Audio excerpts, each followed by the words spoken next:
Hi, everybody. Thank you for joining us today. Please give us a few more moments to make sure that all family members have been able to log in, and we'll get started here in just a second.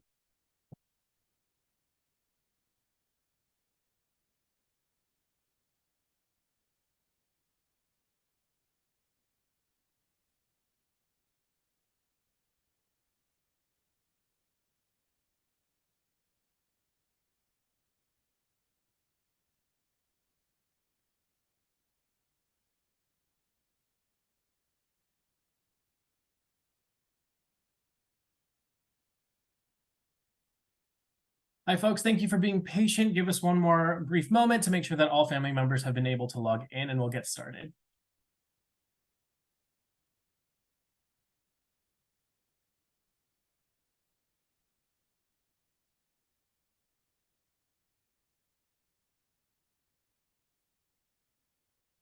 Hello, everybody. My name is Ronaldo Lunagakid, and I want to welcome you to the second webinar of the 2023 Fall Family Webinar Series. Tonight, I'm joined by my colleagues, Sarah Stratton, Melanie Osborne, Amy Selzer, and Courtney Cushard, representing study abroad programs from our various academic divisions. We are so excited that you've chosen to join us for tonight's conversation about study abroad. Some information before we get started. First, we want to make sure you know how to submit questions during this webinar. You will notice that we've given you the ability to ask questions via the Q&A feature at the bottom of the screen. Our staff within Student Transitions and Family Programs are helping to field these questions. In order to practice and make sure you know how to use the Q&A feature, go ahead and share the city from which you're joining from, and we'll name a few of these on air live in a little bit. While you do that, we will be showing a PowerPoint created by our panelists during tonight's webinar. However, if you prefer to download this PowerPoint and follow along on your own, please use the link that we're about to share in the chat. As a note, in the chat feature, we will be sharing links and email addresses for the duration of the webinar. Third, this webinar is being recorded live. Next week, it will be uploaded to the families.wustl.edu website. In a moment, we will hear from our panelists about study abroad.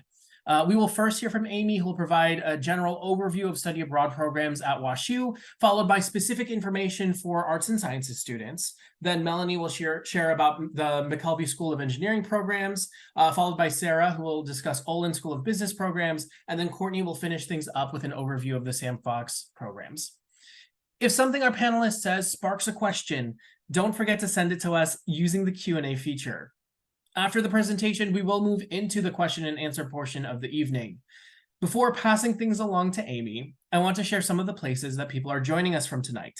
We have families tuning in from Jericho, New York, Boston, Massachusetts, San Antonio, Texas, and many other locations.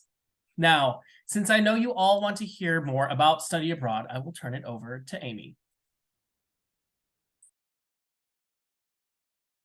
Thank you so much, Ronaldo. It is a real pleasure to be here with you tonight because talking about study abroad is what I love to do most. I'm sure my colleagues will also enjoy sharing their enthusiasm with you. We are delighted that you're willing to give us some time to learn about study abroad opportunities at Washington University. This is really meant to be a broad overview, but we hope that we'll be able to provide you with ways of digging a little bit deeper. Okay. Next slide, please. Oops, I think we're missing something. I think there might be a couple slides missing, although I'm happy to start there if that is what we have.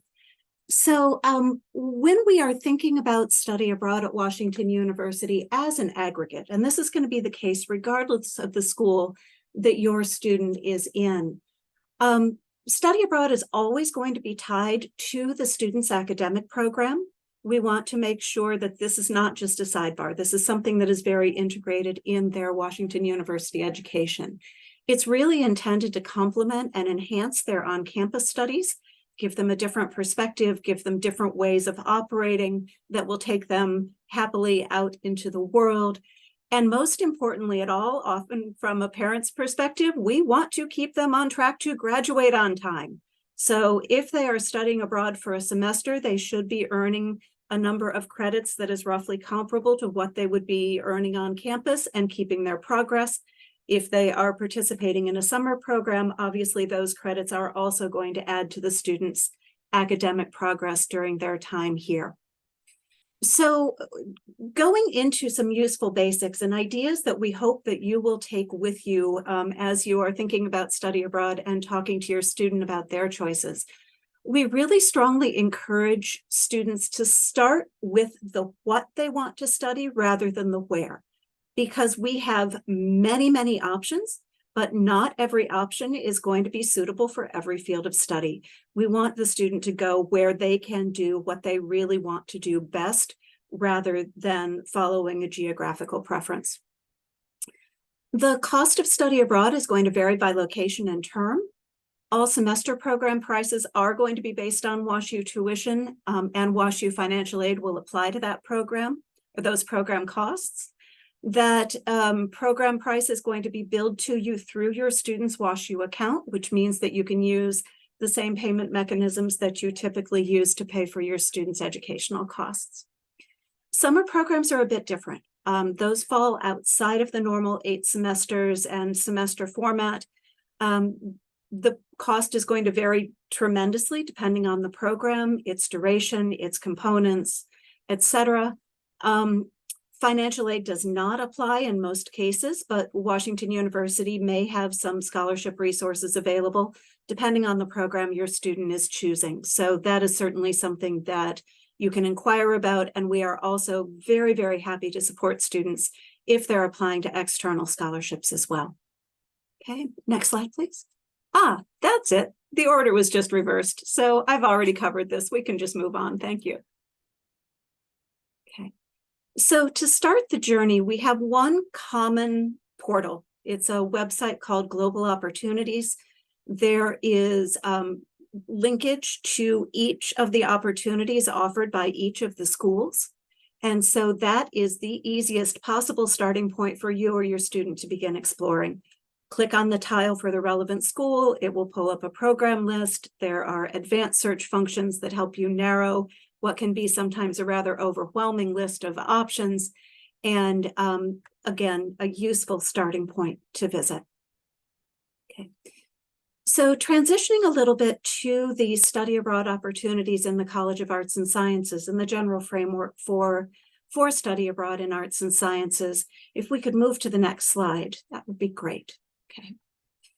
So in arts and sciences, because we are the largest and most academically diverse division of the university, we have the most programs, right? We are trying to accommodate everything from art history to physics to data science to political science and everything in between. And so that leads to a rather large portfolio of programs to meet all of those academic needs. We also have a tremendous amount of geographical diversity with programs everywhere from the Netherlands to Indonesia to Samoa to Madrid. So again, huge amounts of diversity within our program portfolio and opportunities that are available to your student whenever it makes the most sense for them, whether that is a fall semester, a spring semester, an academic year, or a summer term. Study abroad is tremendously popular among our students. I haven't done the latest number crunching, but historically, the arts and sciences participation rate in study abroad is roughly 40%. We're probably seeing increases there as more students recognize the value of that global perspective and global experience as part of their undergraduate education. Next slide. Thank you. So the reasons for studying abroad to us who work in it every day and work with the students who do it feel just extremely intuitive. We really want students to get a different perspective on their studies here. We ensure that the programs are appropriate for their area of study by partnering very closely with our academic departments. They ultimately are the people responsible for determining whether a specific program or a specific destination is approved for their area of study. We've also found that a lot of our students really benefit from different kinds of experiential learning that is incorporated in some of our study abroad programs, whether that is research opportunities, whether that is internship opportunities, or whether it's more community service and volunteer opportunities. all of those can contribute to a deeper learning experience and a deeper knowledge of the local community that they're in. And then, of course, while they're abroad, they are not only learning in the classroom, they are not only learning outside of the classroom, but they're developing some absolutely vital personal and professional skills that are going to follow them for the rest of their lives and make them very interesting candidates when they do begin submitting applications to law school, med school, graduate school, and jobs. So the study abroad experience is something that can really help a student stand out. And I think that a lot of our students have a thirst to try something new as part of their undergraduate education. Usually by the time they are ready to study abroad, they've got at least 2 semesters at WashU under their belt, often 2 years, and they feel, okay, I've got this. I'm ready to push myself. I'm ready to do something a little bit different that, again, is going to help me in my own personal growth and academic trajectory. So within arts and sciences, and I think that this is probably consistent across our schools in many ways, the requirements for study abroad are not necessarily intended to be exclusionary. We really want as many students to study abroad as find that to be a reasonable and interesting part of their undergraduate education. So we provide opportunities in any major or minor. That means pre-med students can go abroad. That means pre-law students can go abroad and do interesting things to enhance their own development. Students can study abroad at the time that works best for them, whether that is the summer after their first year up until one of the semesters of their senior year. We do want to make sure that students are academically prepared to study abroad. So we do really emphasize their academic performance at WashU, as well as the potential that they may have while they're abroad. We want students to represent us well, so we want to make sure they're in good standing within our community. And then some programs may have additional requirements, whether that is specific prerequisites, higher GPA, specific language backgrounds that students need to have. But the baseline for many of our programs is going to be a relevant major or minor, a 3.0 GPA or better, and good standing, and then they differentiate from there. You've probably already seen from your students' experience at Washington University that there are about 575 different advisors they can consult for anything and everything. And study abroad is absolutely no exception to that rule. There are 4 kind of large categories of advisors that our students may choose to consult as they're thinking about their study abroad plans to speak specifically to the study abroad experience. Myself and my colleagues in overseas programs are certainly a first-line resource for our students. We know the programs. We know their idiosyncrasies and quirks. We know their prerequisites. We can provide some very, I hope, useful guidance to students as they're embarking on this process. We have study abroad advisors based in our academic departments who are the subject matter experts. They are the people who can provide students with guidance on which programs work best for their field of study, what coursework they might be able to transfer to apply to major or minor requirements, etc. And then we have 2 different categories of fellow students who are exceptional resources for our students who really want to get the down low on what the experience is like. We have study abroad peer advisors as well as study abroad ambassadors. In both categories, the students themselves have been abroad. They are very excited about their experience and willing to share with future students. The website that I have down at the bottom of this slide, overseas.wustl.edu, is in many ways a companion website for arts and sciences students to the sa.wustl.edu website that you have already been given. The overseas programs website is really meant more to provide the advising, framing, process information, policy information, where the other website is really intended to provide the program list. So we hope that you will look at both of them as you and your student are starting to think about this opportunity. And I think we're ready to move on to Sarah. Oh, excuse me, Melanie, my apologies. Hi, everyone. My name is Melanie Osborne, and I am the study abroad person in engineering, along with Andrew Swafford. He and I help engineering students go abroad, often with the help of our friends in the other academic divisions, because students like to get as much combination going out of their academics as possible here at WashU.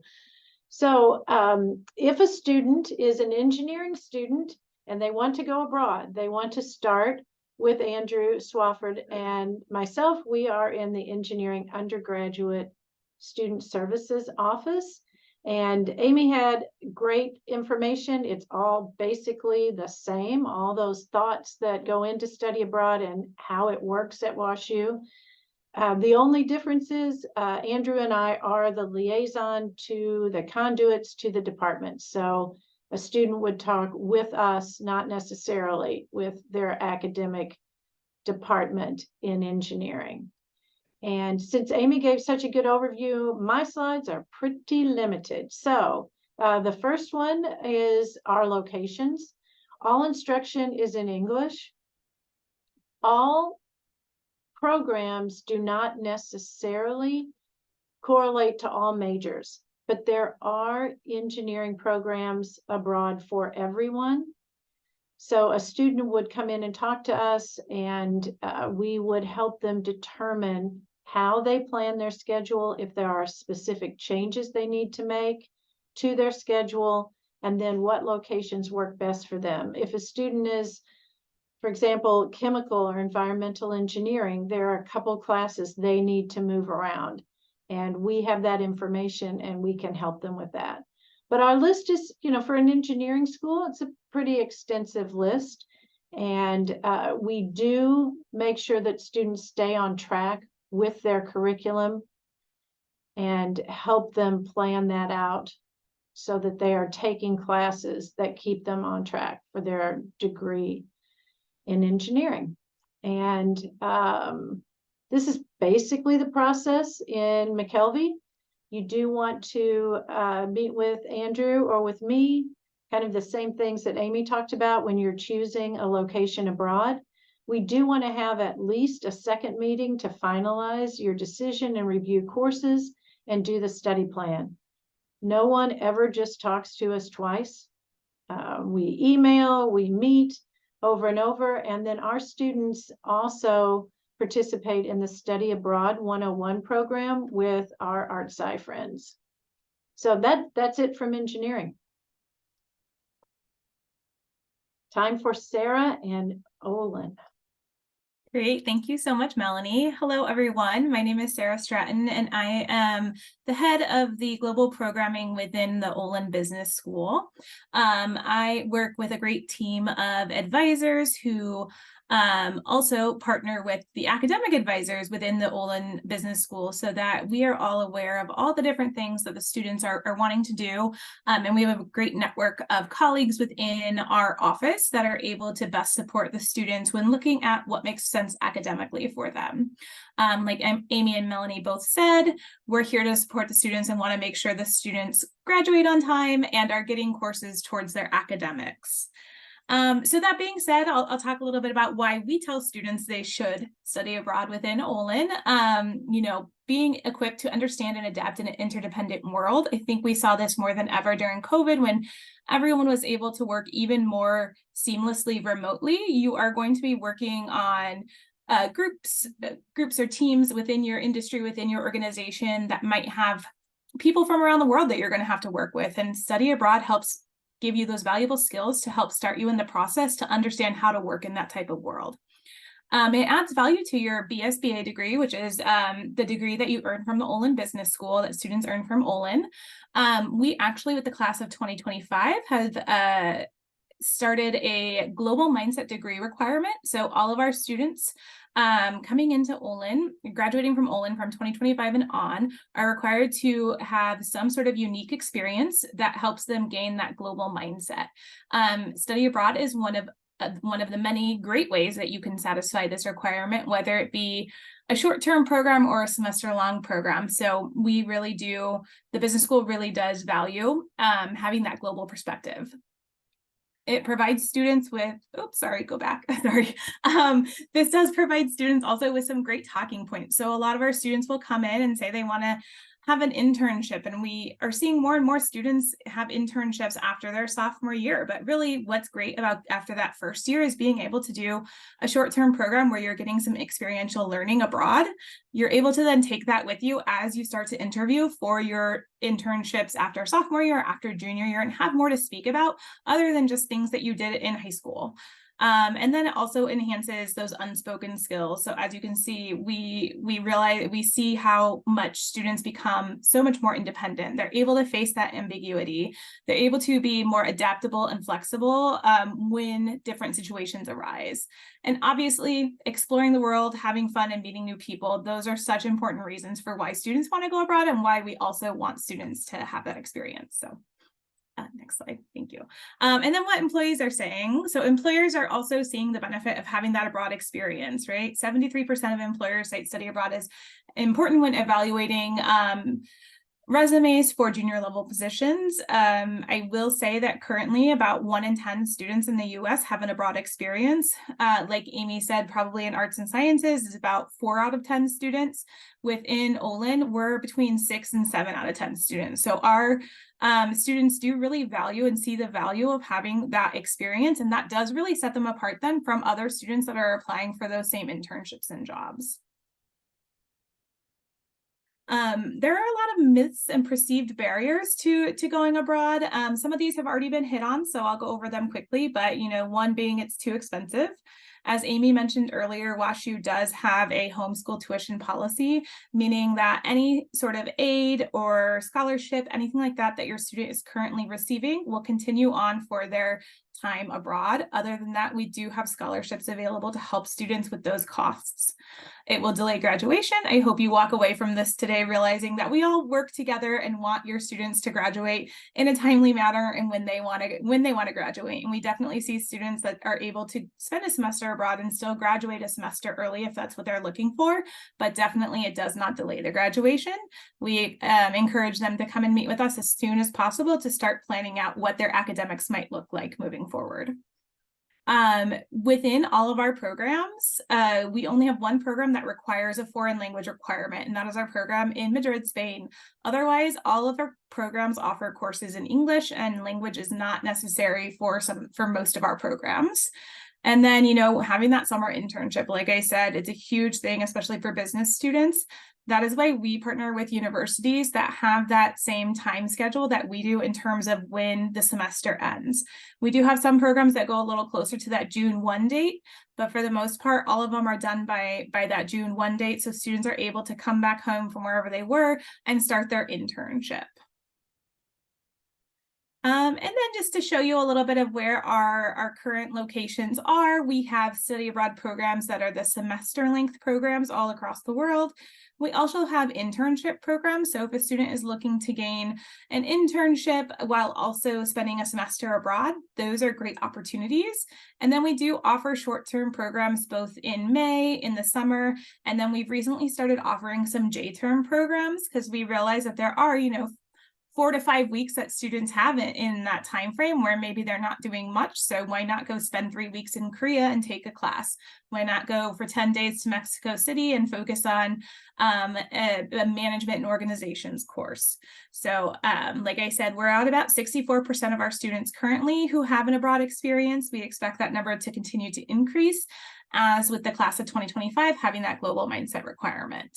And we do these are the programs that we offer in Olin. All of our programs are open to any major. We're not major specific within the business school. However, we also are very open to working with our colleagues in arts and sciences and in engineering, that if a student has a second major in Olin, they're still able to take a business course or two while they're on a different program as well. So really encourage your students to come and meet with us if they are interested in learning more about getting business credit while abroad. Now I'll hand it over to Courtney. Great, thanks, Sarah. We can go to the next slide. I'm Courtney Couchard with the Sam Fox School. Our flagship programs are in Florence, Italy. Next slide. We offer both summer and semester programs. And then, so basically each student has the opportunity to study abroad to, like everybody else has said and confirmed, to remain on track to get your degree in 4 years. And then we also have the summer program. We know a lot of our students have second majors and minors and need some extra flexibility in their schedule. So we have the summer program to accommodate them, and also just as another opportunity for students that might not be able to fit, you know, a full semester into their 4-year plan. Next slide. So the semester in Florence is like a fairly traditional 4-month study abroad experience where students live in the heart of the historic city. They take 15 credits that are required toward their degree. And often, especially in art and architecture, where you live and the things that you're surrounded by each day are, and it's no different from when you're living in Florence, are the inspiration and the site and the context for their projects. And so the city really becomes part of what the students are experiencing. Next slide. I've thrown a lot of photos in here so you can get an idea of what our students experience each day. Next slide. In the semester program in the Sam Fox School, actually, because we work so closely with the directors about how the study abroad experience fits into the students' academic programming, what your major is actually determines when you go abroad if you choose the semester program. So this is, depending on your major, listed on the left side. The when you go abroad is listed there on the right side. So it is dependent on what your major is, and that's designed to fit in with the 4-year plan when we feel like students have the best and most enriching experience there. Next slide. These are students sketching on site. There's a lot of site work. Next slide. One of the sort of cornerstones of our program in Florence is the art history program, which includes these awesome excursions to major Italian cities nearby. Florence is, of course, in the center of Italy, so it's easy access to Rome, Venice, Milan, Vicenza, etc. I mean, the list goes on. And those are all led by our amazing art history teacher, Caterina, who you see in this photo here. She takes the students to all of the great museums in Florence to learn about the Renaissance artists and designers that have influenced that city and the Western canon for art and design. Next slide. This is an example of our architecture students and faculty lecturing on site in the heart of the city. Next slide. And as all of my colleagues have said, the great thing about our semester programs is that any financial aid or scholarship that the students are receiving while they're on campus applies the same way while they're abroad. Next slide. Our summer program is fairly robust, maybe compared to some of the things that our other advisors have described related to those shorter J-term programs or things like that. Our summer program is 10 weeks and 10 credits. So like if you think about a full semester as 12 credits, the 10 credit program is like nearly a full semester of classes fit into this really robust 2-month program. And so again, it's sort of a similar experience, but really sort of compressed into a 2-month program. And it offers a ton of flexibility, and also like the cohorts that come out of that summer program, they're really tightly bonded. They get to know their faculty really well. It's a really nice time. Next slide. These are students in the Dolomites. It doesn't quite look like Italy to me when I think about like, oh, Italy, but this is one of the experiences they get to have. Next slide. In the summer, students, our faculty from WashU actually go to Florence to teach our students. So they get to know them a little bit beforehand, and then also much better when they're abroad together. So one studio is offered in architecture, one in art, and then the art history course is the same. Next slide. For us, tuition is discounted in the summer. And although that same financial aid doesn't apply for the semester or summer programs, we do have some scholarship funding available based on need. Next slide. One of the things that I think goes for all of the programs, and I'll speak to it a little bit just for us, is that we have amazing partnerships with schools and institutions and sort of industry leaders abroad, whether that's a third party or a local institution or another like international institution.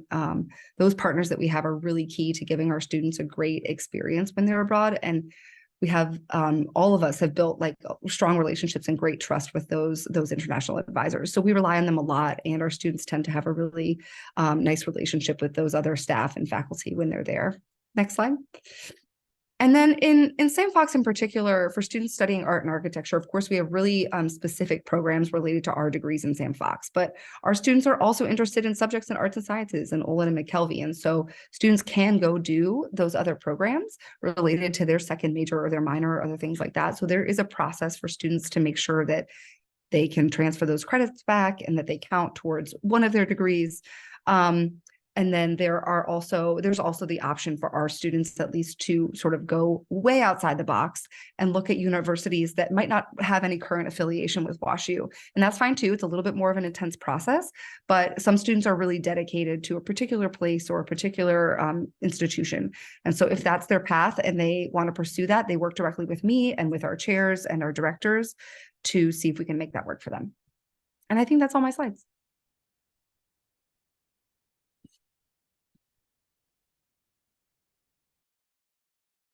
Thank you all so much for sharing that information. I have a first question that I know many families may be wondering. Can you speak to the support that study abroad programs may provide in helping to set up housing and living accommodations? I think it's fair to say that it depends on the program. There are some where everything is very much incorporated and handled by the program host, whether that local host is Washington University or a third party that we partner with. There are others where perhaps a student is participating in an exchange program directly to a partner university, where they will be working with our counterparts and their systems on the other side of the world to develop those things. So again, it may end up being a very specific answer depending on the program that your student is looking at. But we will provide as much information and support for students as they are preparing for whatever experience they have. So there's a good deal of transparency about where they might need to be super independent versus where they're going to have a lot of support. Thank you so much. We're now going to move on to the remainder of our question and answer portion of this webinar. As a reminder, please submit your questions via the Q&A feature seen below. So a first question that we have, can you talk to us about the acceptance rates of study abroad programs in the various schools?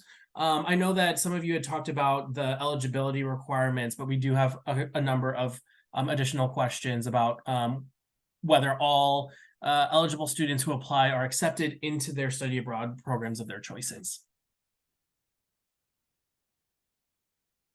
In general, and I think this is also true with ArtSci as well. We don't have, unless it's an exchange program, we are very specifically limited to, they send us to, we send them to students. And a student would know if they're applying to one of those exchange programs. For the most part, we don't really have limits on the numbers of students. And if a student meets the criteria, they are generally accepted. It's not a, you apply and then we review all the applications and certain students are excluded. Would you say, Amy, that for the most part, for the study abroad programs? So no, I think that's fair. And I think a lot of students come to the study abroad application process with a little bit of college admission PTSD, where they had to apply for 20 schools to find the one that was going to work for them and where they would be accepted. For study abroad, at least, and I know that Sarah's going to speak to this separately because the process for Olin students is a little bit different. In arts and sciences and engineering, we encourage students to choose the best program for them, apply to that program, one program, only one, apply to that program in a timely fashion and let that be their priority. If there's any reason that we fear that a student might not be admitted, either because of rolling application cycles or because of other factors that may pop up periodically, we will generally begin working with that student to see if we can identify an alternative for them in case their first choice falls through. And Sarah, you might want to speak more directly to Olin. Courtney, I don't know if there's anything from Sam Fox as well. Yeah, I can speak a little bit to Olin's process. So about half of our programs are exchanges and half of them are a direct enroll or a provider program. And like Melanie said, the exchanges tend to have much smaller numbers that we can send. Those tend to be anywhere from 3 to 10 students, depending on the program itself. And then our other programs are usually capped at around 20 students total. So it really depends on the number of students who are applying for a specific program as to what the acceptance rate will be for that specific program.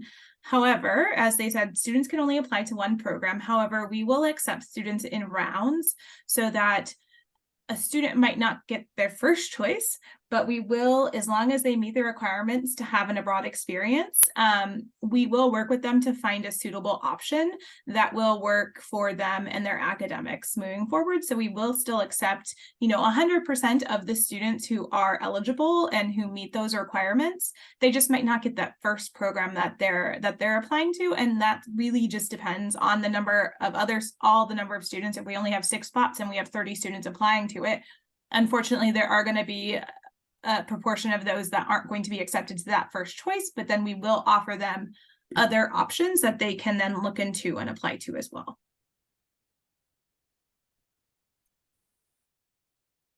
Yeah, and I'll keep it brief for the Sandfox School. My goal is to help every student go abroad in our program that would like to. The only place that we face a challenge is in the summer program, where we have a limited number of spots based on the number of faculty we have. But I try to manage that and manage those expectations, and very transparent with students during the info session process and the application process to make sure they know about the deadlines and the rolling admission process. So I am very in touch with the students. I'm in the office. I see them often around campus. I make sure they know who I am and how to find me. And so that really helps spread the word and get the information out to empower the students to sort of take action and do the best choice for what works for them. So this next question has to do with the various lengths of stay for study abroad. I know that there are many different kinds of programs, and you all describe different lengths, whether they're semester long or as short as a few weeks, or different lengths of months. Are students able to adjust their stay by a few weeks, stay longer, go early? Like what kinds of considerations should they make if they are looking to explore abroad in addition to their study abroad time? Amy can probably speak to this really generally, but maybe I'll just start out, flip the order here, right? Yeah, keep it interesting. A lot of students see this opportunity as, okay, I'm going for, say, 4 months of study, but I want to see some other stuff while I'm out there, while I'm away from home. A lot of the opportunity for that depends on a few things that are maybe outside of the control of your advisors and outside of the control of WashU, and it's sort of put into the hands of the students and their families. But we do talk about this, I think, in pre-departure orientation as much as the students would like. So that depends on visas and passports and how long you're legally allowed to stay in a place without a program, or just on like a tourist, as a tourist. So that is dependent on if you're in Europe or Asia or some other country. So you have to look into those requirements based on where you're going. And so you can talk with your advisor about those things. It's also really just dependent on personal choices and how much time and energy you and your family want to dedicate to being abroad, and how to use that time the most wisely, whether that's for vacation or an internship or visiting family that you don't get to see very often. So I don't know. Those are my initial thoughts. Anybody else want to jump in?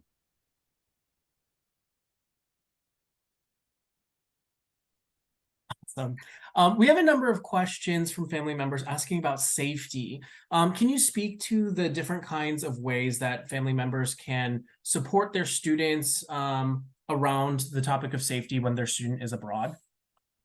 So I think I can probably speak to this because and all of us are closely tied to the university's International Travel Oversight Committee and our Global Travel Safety Manager.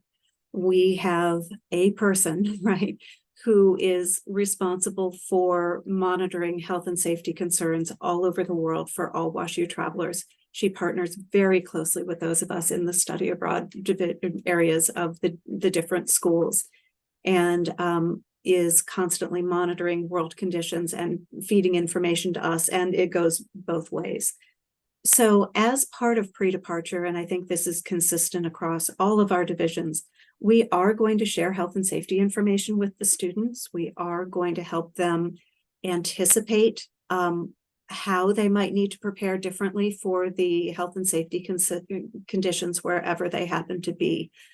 All of our students have a mandatory enrollment in an international medical insurance policy from GeoBlue.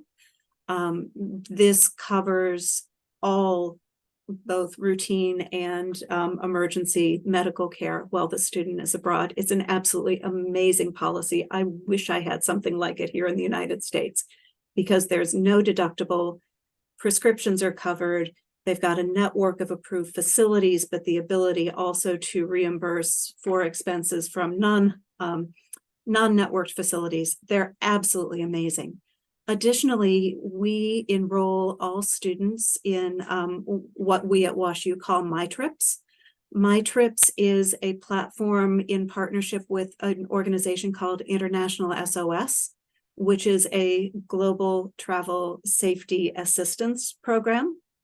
So once our students are enrolled in My Trips, they start getting messaging from International SOS that is pertinent to the study abroad destination that they will be going to. They get a very thorough safety and security briefing on the front end, and then as things might happen while they're abroad, they might get little pings saying, hey, there's a planned demonstration in Plaza de Sol in Madrid, and you might want to steer clear. Hey, there are strikes at the airport or at the metro. You might need to plan alternative arrangements.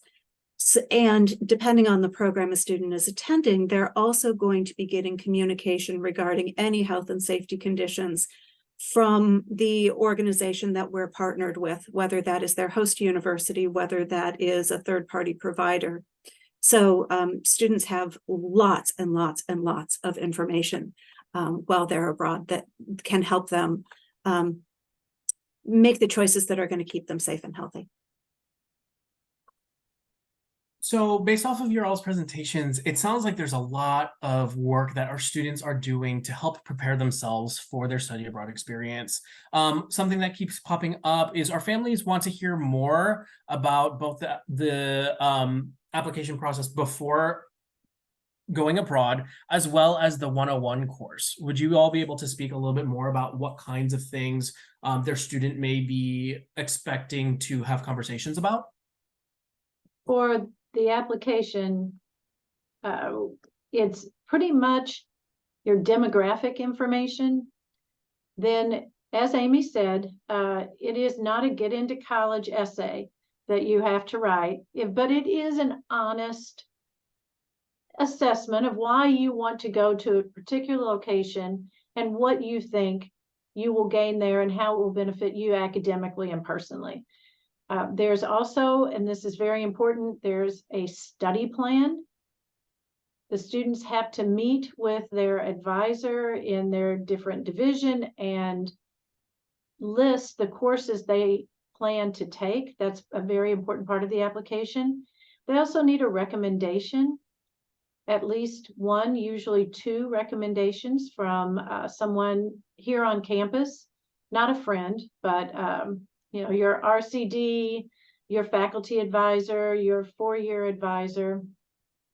And that's the crux of the pre-departure application or the pre-admission application. And then after a student's been notified that they have been accepted into the program, another section of information and forms need to be filled out. And so that's the post-decision applications. And those also involve having parents and it's parent approval, medical information, that kind of thing.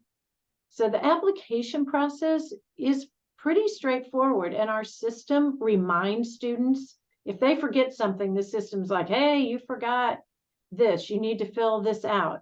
I don't know how anyone misses anything with the system that we use. I have actually had students fill out the entire thing in 2 days. I don't recommend it. It happens every every cycle for study abroad. But again, the application is straightforward, and we are available to help with the application process. Yeah. I think it's also important to mention that for many of the programs, this is probably not exclusive to arts and sciences and engineering, but may not be the case for the Sam Fox School program in Florence. Students often will need to also complete another application, at least one, sometimes two, because the application that they submit to Washington University is an application for approval to study abroad and receive Washington University credit. They then need to apply to the program itself for admission to the program. And sometimes if they are going through a third party to attend a foreign institution, they may also need to do an application to that foreign university. So again, we try to be very transparent with students about what they're getting into, the steps that they're going to need to follow, but they do need to be prepared that it's more than just, hey, checking the box, I applied. There's certainly follow-on work that they need to do. As far as pre-departure preparation, all of us do it a little bit differently. For arts and sciences and McKelvey, what I can give you the basic overview of Study Abroad 101, which is our pre-departure course. Students do a series of online modules, learning modules, that cover everything from study abroad policies, preparing for study abroad, safety and security abroad, wellness abroad and insurance, identity abroad, culture shock. I mean, it feels like it goes on for days. But again, we're trying to give the students all of the tools that they need to be successful and informed about their study abroad process. Sarah can speak to the process for Olin, but I do want to add that in addition to these online learning modules, students will come together with other students who are participating in their program for an in-person meeting that goes over information that is specific to their program. So we try and not only do the very kind of broad general preparation for everybody, but also make sure that students have the opportunity to learn often from past participants about the program they're going to attend. I do want to throw in on the application for the program or to the other university that parents should be aware and are often surprised. There is an insurance requirement with most of the providers as well. So we have the great GL Blue insurance, but you will be required to participate in the provider's insurance program as well. It's not very expensive in the big picture, but people are often surprised when there's that extra insurance when they know they're doing the WashU GL Blue insurance as well. Yeah, and on top of that, usually we always tell students to stay on the insurance that they're on in the US as well. So, we just want to make sure they're covered all around. So I can speak a little bit to Olin's pre-departure course. So we actually run a half-credit course in the fall semester for students going abroad in the spring. We only run it in the fall semester because we see there are largest numbers in going abroad for the spring semester. For students who go abroad in the fall semester or over the summer, we do some online modules as well as bring everyone together in person to go over the logistics and make sure they're aware of everything they need to be aware of, but there's no course or grade assigned with it. Our one in the fall does have a grade. Students take it for a grade and it does impact their GPA. So that's how serious we want them to take this. A lot of the things that we cover in that course are going to be the same as what Amy mentioned already. We have them do different assignments about looking up what are the steps I need to take for my specific visa. What are the cultural norms of the location I'm going? What should I be expecting when in regards to my housing situation? What phone plan should I be looking at? Things like that. We also have, so all of our sessions are in person, and we also have smaller program specific sessions where we do go over the logistics and talk about the secondary application that students have to fill out and by what date they have to fill it out by for the location that they're going, where we go over what housing is like for that specific location, and any other program specific elements. We also bring past students together and have a past participant panel where our students who are planning to go abroad can ask questions of the students who have been abroad in the past year. And our students on the panel love to share about their experiences. And I think the biggest takeaway we usually get from them is, even though you can plan so much, to expect the unexpected and try and go into it with as open of a mind as possible, because no two experiences are going to be the same. And so it's a really great opportunity for us to be able to have that one-on-one time or that small group time with all of our students who are planning to have that abroad experience and make sure they're prepared to go abroad. So many of our families are really interested in some like logistics pieces. And so while you've already talked about housing while abroad, we have many family members who are wondering, from your experience, what students tend to do or try to do for their housing for the semesters that they may not be abroad for. So what are some options that you find that students are doing for their semester domestic when they are planning to study abroad, either the following or the previous semester? Does this include thing like WashU housing? Does it include subletting? Does WashU assist with this? Can you speak a little bit to that? And I also have some more information about that afterwards. So I can start, and others may have different opinions, but my first recommendation is stay in WashU housing, because it is fiercely difficult to sublet if you're studying abroad in the spring, because everybody's studying abroad in the spring. So it is very much a difficult market to find a subletter if your student plans to go in the spring. Whereas Residential Life will release a student from their housing contract for the time that they're abroad. If they're in WashU housing, they will have the option of returning to WashU housing when they return, which is a huge comfort, I think, to many. So that would be my piece of advice if I had to give. And as a preview for folks who are interested in hearing more about the housing process selection, that actually is the topic of our next webinar that I'll talk about closer to the end. Can you share a little bit more? I know that you all, I know what the answer is here, but can you share about more for who the point of contact to consult with questions around approvals and prerequisites and deadlines where students may be confused? Like, who should they go to first? Us. You're looking at them. So I would add us and our teams, because both Sarah and I, well, and Melanie as well, have partners in this endeavor within our offices. At least on the Overseas Programs website, also on the Olin Global website, a student can find the advisor that is specific to their program. And so they are the people who are going to be most knowledgeable about the idiosyncrasies of the program. But as a general starting point, us or anybody who works with us. The Sam Fox School makes it really easy. It's just I'll speak to another note with the Sam Fox programs and our housing question, because we actually have a pretty large cohort that goes in the fall semester and also an equally usually large cohort that goes in the spring. It makes a really nice swap. So a lot of our students, I think, find an easy exchange between our fall and spring housing situations. Would you be able to describe some of the differences or qualities for a summer study abroad program versus a semester study abroad program, and the kinds of things that our family members should be asking their students to reflect on when choosing between those experiences?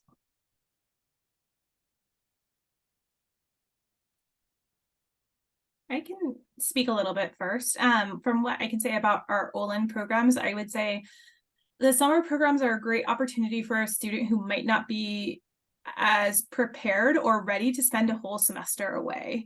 It tends to be more of a cohort feel for our programs, and so it's a lot less independent. Students are kind of told, okay, we're going to meet here, we're going to get on the bus, we're going to go to this location, we're going to be back.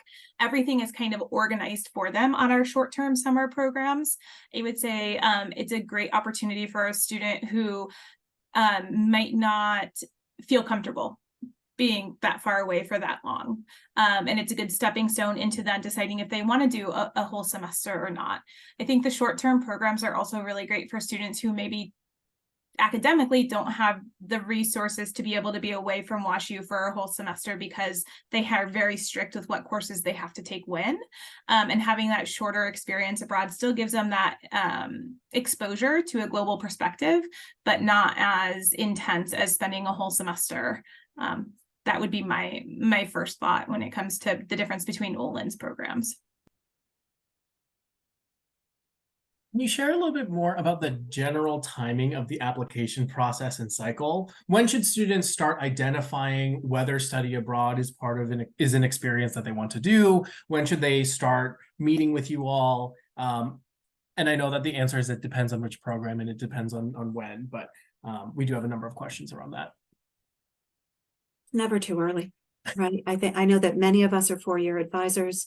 We start having these conversations with our students right out of the box because it can affect planning. It can affect whether somebody enrolls in a language class, how they sequence their courses, how they plan around the semester of study abroad if they are studying maybe in two majors that don't naturally overlap in one study abroad experience. So it's never too early. But I think that at the absolute latest, they should be connecting with us and starting to ask the good questions before the application is due. Because sometimes they don't, right? Sometimes they just do the application without speaking with anybody, and often they're missing some pretty important information if that's the case. So as soon as they have started to narrow or identify their program items, or even are just wanting to explore what their options are and what their process is, meet with somebody who can provide some guidance and general advising, and then narrow down from there. I don't think we've ever said the actual deadlines, have we? So if you're going to study abroad for the summer, the full year, or the fall, the application deadline is February 1st.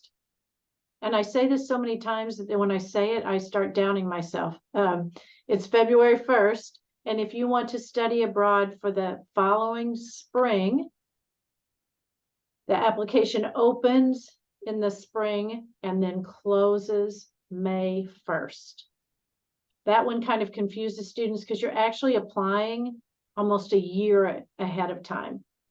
But the application will open in March 1st, and then it closes May 1st. Sam Fox School is on like a slightly different schedule. We're actually trying to align them more closely right now. I do a really, I think, a good job of getting myself in front of students and getting that information in front of students so that there are multiple points of contact, and hopefully the students get emails and newsletters and info sessions to remind them about those deadlines. But yeah, I would say in general, rule of thumb, students are applying for the Sam Fox programs about a year in advance of when they're actually going to be abroad. So example, if you're going abroad in your junior spring, just like a very common time to be abroad, you're applying, at least in the Sam Fox School, and I think also Arts and Sciences just confirmed, in the spring of your sophomore year. So we are going to ask one last question for the evening. Panelists, thank you so much for the information that you've shared tonight. What is one piece of advice that you have for family members as their students are discerning, applying for, preparing to, or currently studying abroad? Ask good questions, but encourage your students to make their own decisions. Because we have occasionally seen instances where a parent has effectively chosen the program for their student or done the application for their student. And sometimes there's a real mismatch between what the parent feels is good for the student and what the student actually needs. So again, ask lots of questions, set any parameters that you have. If you say, you know, Mexico is right out, there is no way that we feel comfortable sending you to Mexico, make that clear to your student up front so there aren't any, again, mismatched expectations, and talk about the money. Because for summer programs, again, if that is something that is outside of your family's budget, it's important for your student to know that so that they can start looking for scholarships, seeing if they can find external sources of funding, or whether they need to recalibrate their expectations and maybe look to a semester program where costs might be a little bit more aligned with what you're accustomed to paying for your students' education. I would say along the money lines, no one goes abroad and then just stays in their residence hall room. They travel and meet each other, and they travel far and wide. Plan that into the budget that you set with your students, and encourage your student to learn to cook a little bit. Eating out every meal is going to bust that budget wide open. It's a good time to learn to cook. Yeah, I would say the abroad process is a really great time for you to, like Amy was saying, ask questions, but also to empower your student to advocate on their own behalf. If you have questions and your student doesn't know, encourage them to reach out to us to get that answer, or to follow up on certain things. We don't mind hearing from parents, and we encourage that as well. But at the same time, if you're asking us questions that your student should know, or that, that is a question that your student should be asking, because we need to make sure your student has that information, we would really love for your student to be the one to contact us to ask those questions so that we can help guide them, and then they can provide you the answers. I think it's also a really great time for, families to be able to visit their student wherever their student is abroad. But again, know that this is a time for your student to grow and become independent. And so let your student have some time in their new location, so that when you do go and visit them, they feel comfortable and confident in the ability to be able to show you around and introduce you to their friends or to the local market they like to go to, as opposed to maybe going with them when they move in and they're stressed and nervous. It's a good opportunity for them to get to know their other, peers who are going to be there with them, and to really start to feel comfortable before you go and visit with them. I don't have too much to add. My colleagues really covered everything there. So great job, guys. Panelists, thank you so much again. Families, we hope you were able to learn some valuable information this evening. We know that there were many unanswered questions and emails. We will make sure that there will be some opportunity to connect with those emails via the chat. As a reminder, this webinar recording will be shared at families.wustl.edu next week. And our next webinar, a conversation about housing selection, is on Wednesday, November 29th at 5:30 p.m. Central Standard Time. You can register for all of our upcoming webinars at families.wustl.edu. Thank you so much and have a great night.